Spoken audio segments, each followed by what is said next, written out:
That's enough of that, isn't it? Right. Welcome to the garage, guys.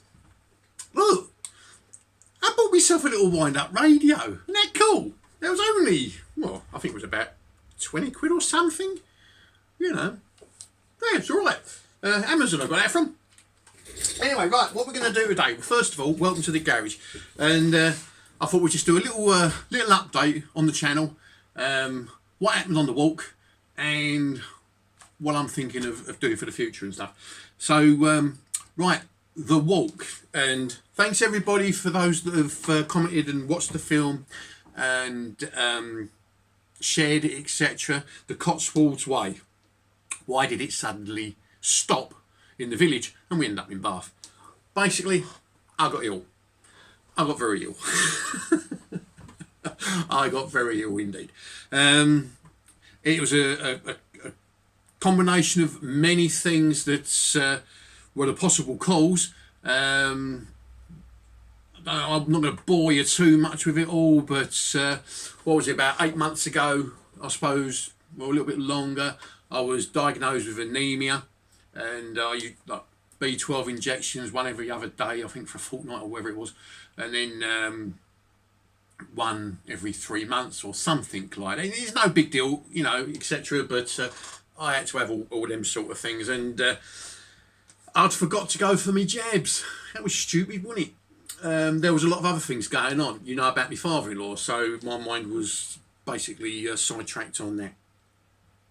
Anyway, I went away to do the walk. I was demanding things of my body that I shouldn't have possibly have done. Well, I shouldn't have done it, basically. It was 25 degrees. I was up and down dirty grey hills. I had very little water. I had even less food. I drank out of a sheep's butt. Now I feel that I need to explain that. I didn't actually drink out of a sheep's butt. I drank out of a sheep's butt. There. Now that's confused you, innit? I'm British. We've got words for everything over here that mean exactly the same as something different. A sheep's butt, the thing that I drank out of, is a trough of water put on a piece of land so the sheep can drink out of it. All right? Just so we got that clear. Now, I did use my water filter, which is a good water filter. I also used Puri tabs. However, I might have put too many Puri tabs in there. I had a 75ml bottle and it's 1 Puri tab per 1 litre. I'm already overdosing myself by putting a Puri tab in there. Yeah? Now, it made the water taste like swimming pool water, so that probably didn't help. I didn't eat a lot of food. I certainly didn't get a lot of water, and I was sweating something chronic. Now, all the time I was sweating, I knew I hadn't gone into like heat shock, as they call it. So I might have, like, I knew I was suffering heat exhaustion because I was so hot. I was basically cooking in my own juices, if you like, because of the clothes that I was wearing and the amount of exertion I was under. Now, so that was them little things that didn't help. The other thing that didn't help is, I'm telling you all this because I don't want you to make the same mistake, all right? The other thing that didn't help is I got myself some diced bacon in a packet from a shop 2 days before I left home. It was in the fridge, all right? I thought, that'd be fine. The night before I got on the train to go to do the Cotswolds walk, I put that in my bag. I got it out of my bag 2 days later. So it had been in my backpack, in that heat, walking around for more than 48 hours. That is not good. When I opened it, I thought, ooh, that's a bit whiffy. You know, the flies would love that. I knew I had to get food. I cooked it up. I probably didn't cook it enough, all right? I didn't have enough water to cook my noodles, so I put my noodles in with the bacon and I stirred it all up, and it absorbed more of the fat and I ate it. The next day, I didn't feel well. Surprise, surprise, yeah? And then off I went on my walk. Very little water, very little food, not good. Okay, so that was something else that probably didn't help. When I got to the end of the day's journey, they were selling home brewed beer. I used to like the beer. I haven't touched none since. because it makes me feel ill, which is a good thing, I suppose. But I had some home brew, and that probably didn't help either. So it's a combination of a lot of things, okay? And so I weren't well. And as the days went on, I got worse and worse and worse, until in the end, I couldn't carry on. My stomach was out here somewhere. It was like a kettle drum. I couldn't put things to my lips without being sick or feeling sick.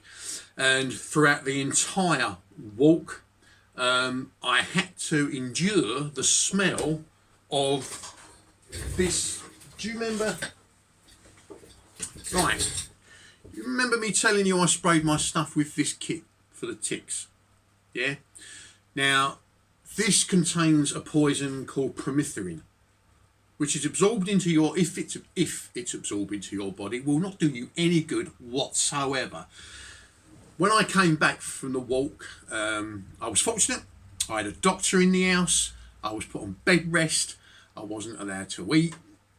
All I could have was oats in the morning. That was it. I was given medication to try and realign me insides and blah, blah, blah. And then it was off down to the doctors about a week later because I basically couldn't move. And they ruled out poisoning from this permethrin, which was good news, to say the least. However, this stuff stinks. It absolutely stinks. I would never use it again. Okay? I sprayed all my clothes with it. And I mean all my clothes. I'd been bitten by a tick a few months before. Grab a blood test tomorrow to make sure I haven't got limes, which probably wouldn't. I'm pretty sure none of that's there. But anyway, this stuff stinks, all right? Now, I sprayed all my clothes with it and all my kit with it. And when you're living in a tent, you can't get away from the smell of that stuff. Yeah? And it makes you feel sick. So, be warned, guys. If you're going to use this stuff as tick protection, gnat protection, it stinks. And the smell of the stuff made me feel ill. All right? And I couldn't get away from it. So, that didn't help at all. Be warned. All right? Be warned. I've thrown all away all my clothes. What a waste of money, you know. My trousers, my socks, my underwear, the shirts that I bought, I've thrown them all away, yeah. My rab jacket, I can't even bear to put the thing on because I can still smell that stuff. I've got that airing up over there and I'm hoping with time that the smell will go, because that and half an expensive jacket to chuck. Right, anyway, that's a bit of a thing for you. Be careful, guys, be careful. Yeah, it stinks, absolutely stinks. So yeah, the reason I didn't do the whole of the walk, and I was only 19 and something miles from the end, is I got really ill. End of story. Not good. I'm now better. I've done the video, and thanks for those guys that have watched it and subbed and all the other films that you've watched. But that's why I didn't do it. Another word of warning: if you're not well or you're feeling unwell, it's probably a good idea to stop then. Don't keep pushing yourself. I did. I'm not one to give up. I don't like giving up. And I suppose in a way it was teaching me a lesson. Sometimes, Dave, you need to give up because otherwise you're going to do yourself a mischief. I probably should have stopped 3 days before I did, but I kept pushing myself. And as I pushed myself, I just got worse and worse and worse. And I was making such silly mistakes. I got getting lost all the time, you know. Now, all right, I'm in England. I'm in the Cotswolds. There's loads of people. For you guys doing long distance, like real big long, like the Appalachian Trail and all that sort of stuff, be careful. If you ain't well, sit down and have a real serious think about what you're doing. You know, get hold of someone. I ain't well, mate. Yeah, because you could really get yourself into some trouble. But anyway, that's enough of that. So more blood tests tomorrow and bits and pieces, and we should be fine. Oh well. Right, the equipment that I took. I wiped my clothes. I feel I ruined with that stuff, you know, but that's the way it is. I don't think I'd wear long sleeve shirts again. Those 2 long sleeve shirts that I bought, it may have been because I sprayed them with that, I don't know, but they didn't breathe at all, and I was wringing them out. You know, so I was basically stewing in my own juices doing the walk. It was terrible. I would have loved to have thrown away, but then I didn't have enough clothes to wear, did I? So I had to keep wringing it out, swapping them over, wringing them out, swapping them over all the time. And that was a lot of water to waste. And I couldn't replace the water because there weren't any apart from sheep's butts and things like that. Okay. My trousers, they kept out the stinging nettles and stuff, which is what they was designed for. There we go, I had to throw them away. And I've still about my jacket. My boots, now I've got Mindell boots, and they're typically designed for like rocky paths and boulders and things like that. Could be because I weren't well and I didn't have the energy, etc., and I was exhausted. They got really heavy. Now I've walked many miles in them, and they do get heavy, but I've got to the point where I could just about put one foot in front of the other. So they got me to think about my boots, and I would like to invest in some lighter boots. And I was thinking of getting some of those Gore-Tex boots, possibly even extra military ones, yeah, for my walks. So that was that. Now my walking poles, they were very good. However, because of the lack of energy and everything, I was pushing down harder on them, harder than I usually would. And when I was down the vets or the doctors or whatever you want to call them where you are, like, because when I was down there, all me lumps and bumps had come back on me wrists where I burst all the capsules, and I haven't had to have them drained again, so that's all right. They're all going down, but they were good. They're good poles, but I was like putting too much weight on them. I'm surprised they didn't break actually, so it just goes to show how good they are. Right, I'm going to waffle. I'm kind of waffling. Right, so that was the pole. Sleeping bag. Sleeping bag was brilliant. That was really good. My tent, absolutely fantastic. The tent was. My mess tins, those little half-cut mess tins, they were really good. And I've obviously found out a way of cleaning them now rather than sitting there scrubbing them. You just put soap, a little bit of soap in a bit of water, boil it up. That actually might not have helped if I ingested some soap, but that cleaned it out, wouldn't it? Right. Oh, these things. Like the insoles for like shoes to wear when you're at camp. Brilliant. Well done, John. John of Hounds and Houndgate. Yeah, brilliant idea. I wore them most nights. And when I got to sites where there were showers, it was nice to have these on, so you weren't walking barefoot in, you know, because they don't tend to be the cleanest of places, do they? Even though it's a shower. But yeah, very good then. Very good. God, that reminds me of being at school. Oh, for you youngsters out there, you know, when you was a little bugger at school, when I was a kid, you used to get the slipper, cross your hand, cross your bum, like, you know, and doing that, I thought, oh, that reminded me. It wasn't this bit, it was the slipper. Yeah. God, blimey, those were the days. Didn't do me no harm. What with that and the cane, the metal ruler on your knuckles. God, blimey, that hurt. God. Anyway, if I'd have behaved myself, it would have happened, would it? Where did we get to? Sleeping bag was good, tent was good, that was all good. That was fine. Gas cylinder, the gas cooker was good. Yeah, I had more than enough gas. That was good. Mind you, I didn't cook a lot, did I? That was good. I didn't have gaiters. My bag. The bag. Oh, my Osprey bag. I don't know what happened, but it was so uncomfortable. Uncomfortable. Weren't good at all. And I don't know whether because I fell over a couple of times. I do, you know. And I might have distorted the frame.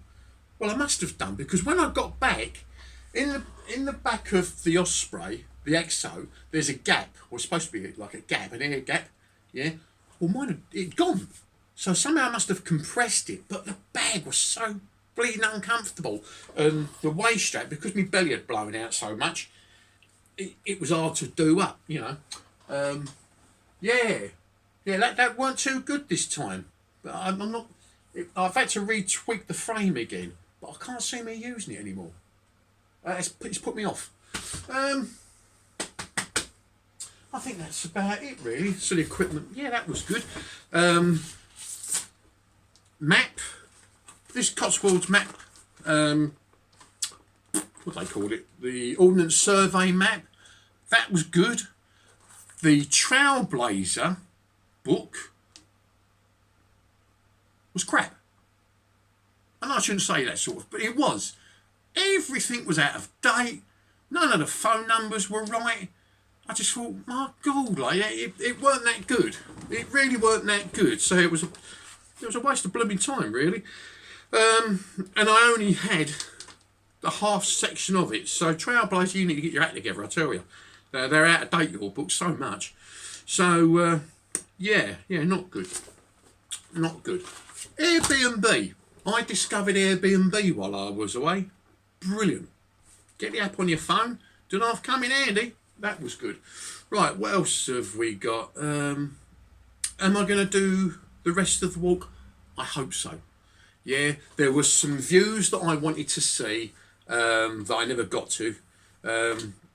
One of them was, as you've come over the hills, there was like a clearing. You had the valley, and in the distance there was like a hill, and it looked like someone had chopped the top off. So it was like a tabletop. And then the horizon of the hill behind it just went flat, and I wanted to see that, and I never got to see it, so that was a disappointment. And of course the other one was the hill walking down into Bath. I'd have loved to have done that. I'm glad I walked around Bath. That was quite, that was hard. That did hurt, and I'm smiling, I'm talking, but that did hurt. But I didn't get to see the big posh houses, you know, in the Crescent. I didn't get to see them.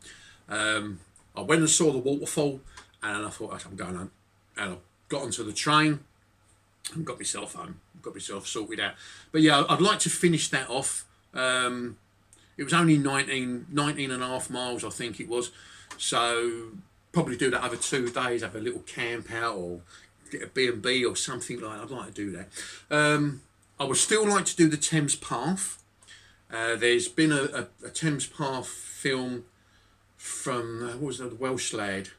Oh, I can't think of his name. But anyway, if you put in the Thames Path walk on YouTube, you'll see this Welsh lad doing it. It's really nice video. And yeah, I'd still like to do that. And I'm thinking, rather than carrying me bag, I mean, I'm getting old, I'm 60, like, you know what I mean? I'm walking around with a bleeding bag on my back.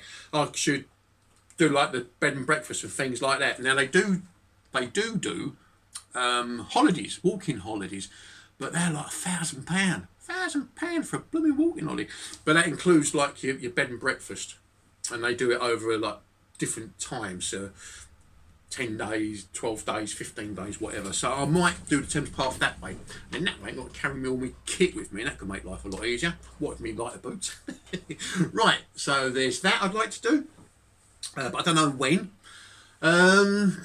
As for doing long distance walking, the hundreds and 200s of miles things, and camping out at night, we'll think about that. We'll see what's going on. I do, and this probably takes us on to the next part. I do intend to get back to doing my survival and bushcraft stuff. Now, I know I just nearly killed myself on a walk. Not a very good advert for a survivalist, is it, or a bushcrafter? But hey ho, I'm still here. And yeah, when I come back, me and my missus, we went foraging. And it surprised me how much I'd missed that. You know, 3-4 years ago when I started Wacky's Wanderings off, it was Ambo's Wanderings and all sorts of things, but it was primarily bushcraft and survival, living off the land and doing all that sort of silly stuff, and I enjoyed doing it. And then I found that I enjoyed walking to the site more than sitting down making the fires and all that sort of business, and the walks got longer. And I started filming it, and more people started watching it, and it just snowballed, and we've got the channel we've got now. So what I'm thinking of doing is still running this, and I've got as much time as I want. I'm retired, I can do what I like, but starting another channel. I don't know what to call it though, and I've been sitting here looking at all the obvious names, and it is amazing that this Wacky's Wanderings is the only one that's called Wacky's Wanderings. You know what I mean? You try it. Think of a name, and you can bet someone's already thought of it. It's on YouTube. And of course, you've got to have like a unique sort of name. But anyway, that's something that I'm thinking of doing, and starting off getting back to me bushcraft stuff and filming that. So we'll do this, and if you want, you can watch that as well. Yeah, that's what I like to do. Which means I've got to buy a load more gear. because since doing the hiking, I gave loads of it away. I thought, well, I probably won't use it again. And I could see other guys were getting into bushcraft and stuff. So I gave them the gift. We might as well have that. I ain't going to use it again. Sod's law, already. Yeah, but yeah. So, right, so we're still going to do some hiking. We're going to film the hiking. Wacky's Wanderings ain't going away. We're still going to do that. Probably going to be shorter walks. I bought myself another Land Rover. It's a nice one. I like it. I mean, it's old, but I like it.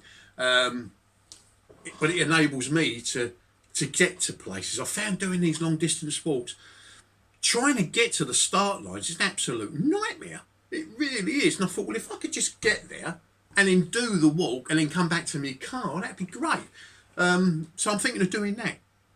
I am. Loading the car up, disappearing, excuse me, going for a walk, doing like a couple of nights or something, coming back to the car, like doing a circular walk. Be nice, wouldn't it? You know? There's a guy, Jim Holden, I think that's his name. Really nice guy. He does that sort of thing. He's got like a camper van and he goes away. Go to his YouTube channel, you'll see him, Jim Holden. And off he goes, and he might do a one night walk, and he walks around and he comes back. And I thought, yeah, I could do that. Right, so that'll be the walking channel, and of course we'll get a bushcraft and survival channel going. Right, so am I waffling? Yeah. But then that's me all over, and that's what it's all about. And it's been lovely to do the walks, and I'm still going to do them. And thanks ever so much for all your comments and stuff, and your likes and your shares, and all that old boy listening and supporting me.